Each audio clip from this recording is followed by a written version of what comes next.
किसी के हाथ जोड़ने से अच्छा है, किसी के पास जाकर बैठकर रोने से अच्छा है देवादिदेव महादेव के मंदिर में एक लोटा जल धीरे धीरे एक बेलपत्री समर्पित कर बेलपत्री की जो डंडी है बस शिवलिंग पर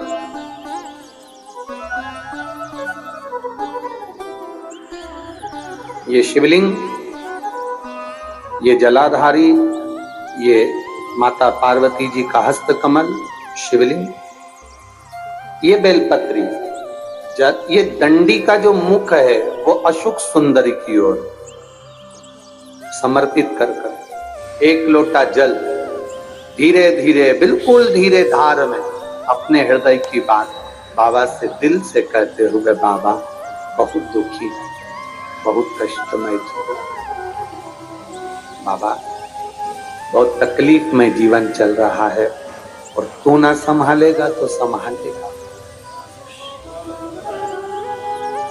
त्वमेव माता च पिता त्वमेव बंधुश्च सखा, सब कुछ तो तुमको मान लिया।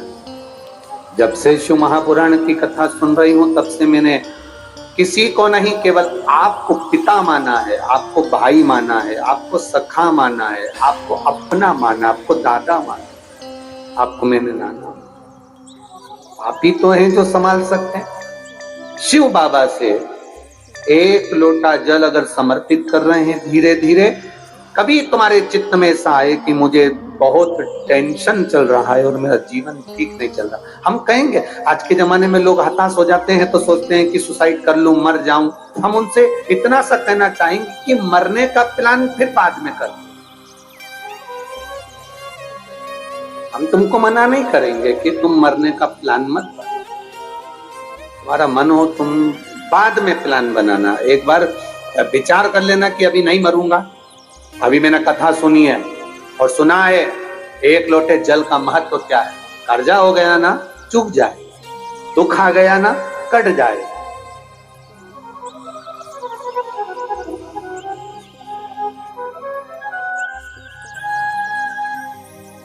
कर्जा भी हो गया तो कटेगा, मिटेगा। मरना उसका कोई एक प्लान नहीं है कि कर्जा तुम मर जाओगे तो कर्जा तुम्हारा चुक जाएगा। ना ना ना ना, कर्जा हो गया ना चुकाएगा बाबा। तुम्हारा विश्वास दृढ़ रखो, अपने भजन के बल को बढ़ाओ, शिव मंदिर में जाने का समय का आनंद पाओ, शंकर जी पे एक लोटा जल चढ़ाओ तो दिल से चढ़ाओ। राम नाम, कृष्ण नाम, शिव नाम जो जप रहे हो उसको दिल से जपो, भगवान की भक्ति दिल से करो।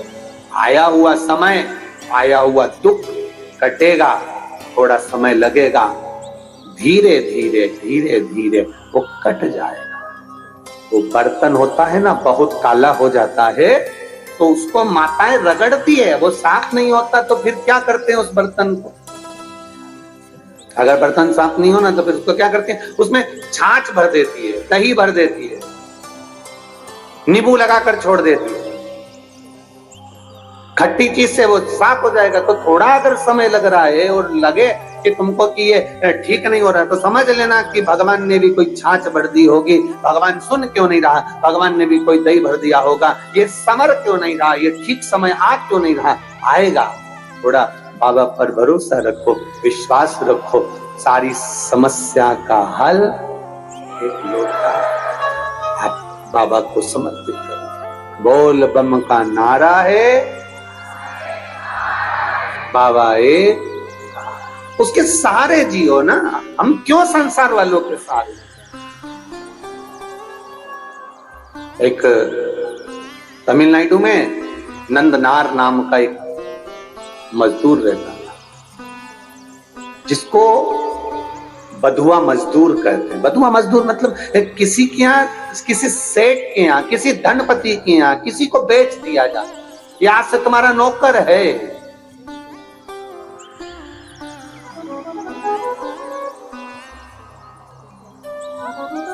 नंदनार को उसके घर वालों ने उसको दे दिया, सेठ जी ये तुम्हारा, अब तुम जानो।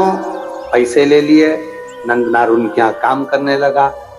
नंदनार खेती का काम करता, मजदूरी करता और दिन भर उससे काम करवाते हो, फिर पैसा में खरीदा है तो फिर तो काम करवाएंगे।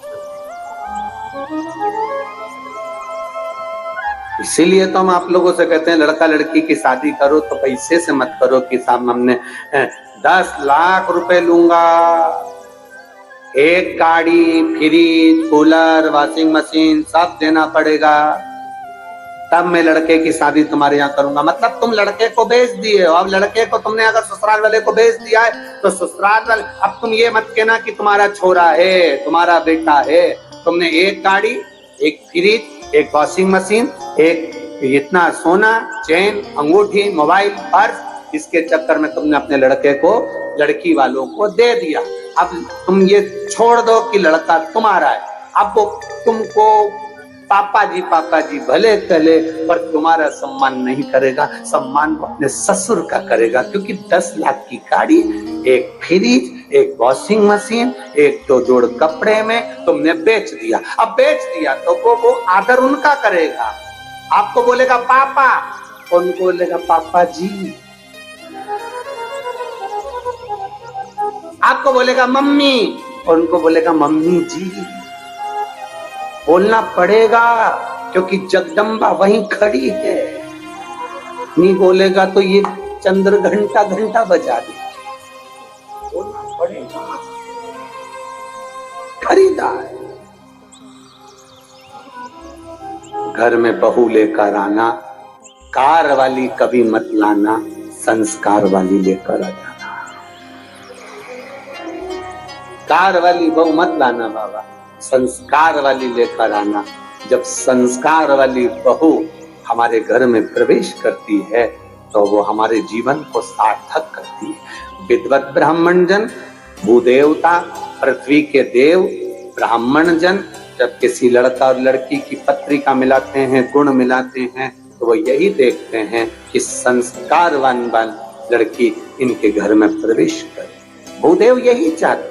ब्राह्मण यही पूजन पाठ के माध्यम से आपको वर प्रदान करते हैं। ब्राह्मण देवता आपको ये वर देने का प्रयास करते हैं कि आपके घर में सुख समृद्धि, सुख शांति, वैभव, प्रतिष्ठा सब बनी रही। ये भूदेव का एक आनंद है, ये ब्राह्मण देव का एक आनंद है।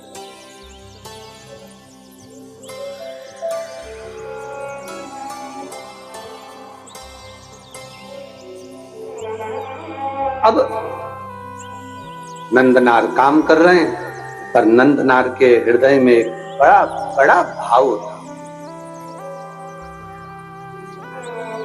नंदनार जिस सेठ जी क्या काम करते थे उस गांव से 25 किलोमीटर दूर तिरुपुंगुर नाम का एक शिव मंदिर है तमिलनाडु में। तिरुपुंगुर 25 किलोमीटर दूर था वो मंदिर। नंदनार शिव की भक्ति में रमे रहते थे, खेती करते, काम करते, डलिया धोते।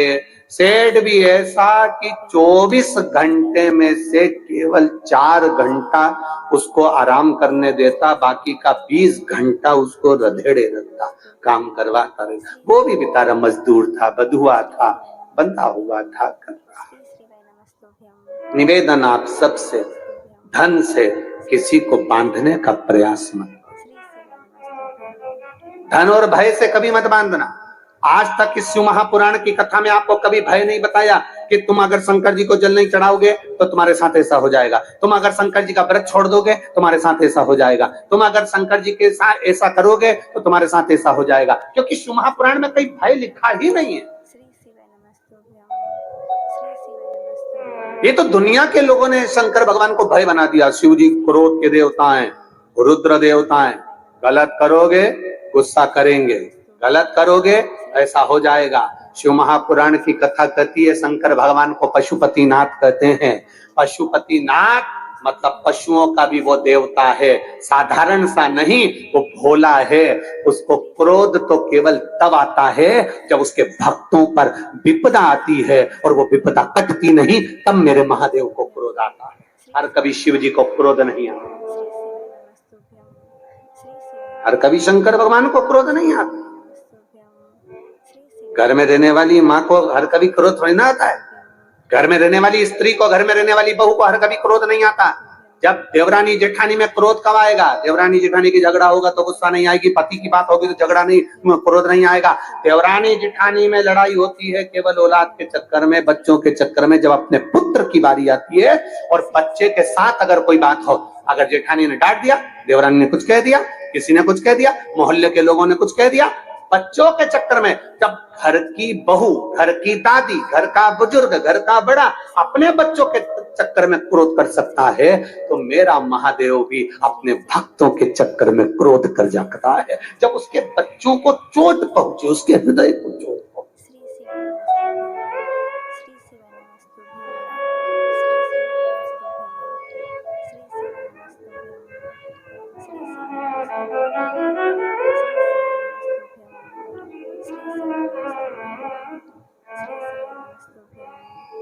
जब हृदय में यह विचार, अब कई लोग कह देते हैं भगवान बड़े गुस्सेले हैं, शंकर भगवान का, कई माताएं कहती है हमने सोमवार का व्रत करा था गुरुजी, अगर हम छोड़ देंगे तो भगवान गुस्सा तो नहीं होंगे? हमने कहा कौन सी पुराण में लिखा है, वो भी तो बताओ कि भगवान को गुस्सा आया, इन्हें व्रत छोड़ा तो। ना ना ना, मेरा महादेव क्रोध नहीं करता, अनायास हर किसी पर क्रोध नहीं करता। मेरे बाबा तो इतने सरल हैं, इतने सरल हैं कि एक चोर चोरी करने ऊपर चढ़ा, उसके पास में कुर्सी नहीं थी, स्टूल नहीं था, निसेनी नहीं थी, शिवजी पे चढ़ गया, सामान जलाधारी चांदी की निकालने लगा, महादेव खुश हो गए, मांग ले तुझे क्या चाहिए।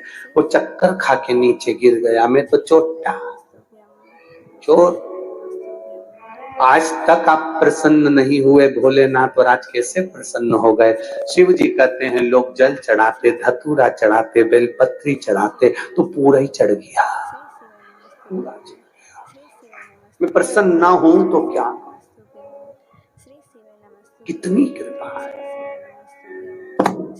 उसकी, दया, उसकी करुणा कितनी विचित्र हो जाता है। कभी कभी ऐसा भाव प्रकट हो जाता है, कभी कभी। वो करुणा ना करेगा तो कौन करेगा? वो करुणा ना करे, वो कृपा ना करे तो कौन कृपा?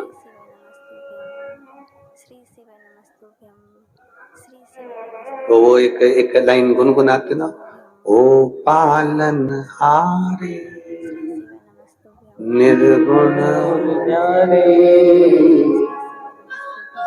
तेरे बिना हमारा कोई नहीं। ओ पालन हारे निर्गुण न्यारे, तुमरे बिना मेरा कोई नहीं। हमारी उलझन सुलझाओ भगवान, तुमरे बिना हमारा कोई नहीं। तुमरे बिना हमारा कौन नहीं, तुमरे बिना हमारा कौन नहीं।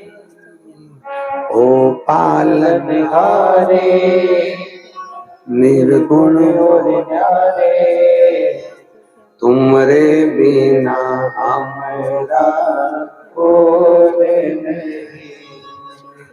हमरी उलझन सुलझाओ भगवान, तुमरे बिना हमारा कौन है तेरे सिवा? लाखों के दुखड़े जो तू हर गया डमरू वाले, तो मेरे दुखड़ों को देखकर क्यों डर गया डमरू। एक पत्र आया है, देखिए बड़ा भाव से किसी ने लिखा है, बड़ा भाव।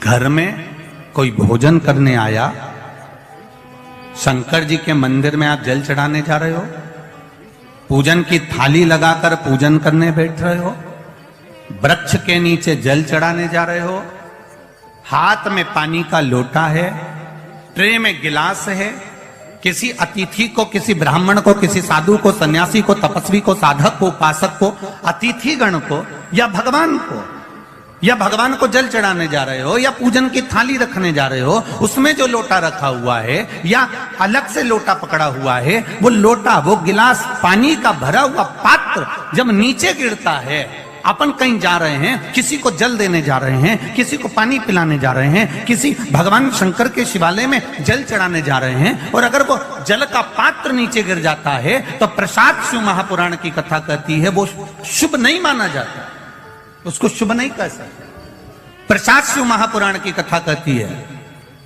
चंचुला देवी, बिंदुक की धर्मपत्नी, तुमरुका जी के यहां चली गई। तुमरुका जी से प्रार्थना करी, तुमरुका जी मेरे पति के मोक्षार्थ आप शिव महापुराण की कथा श्रवण करा दो।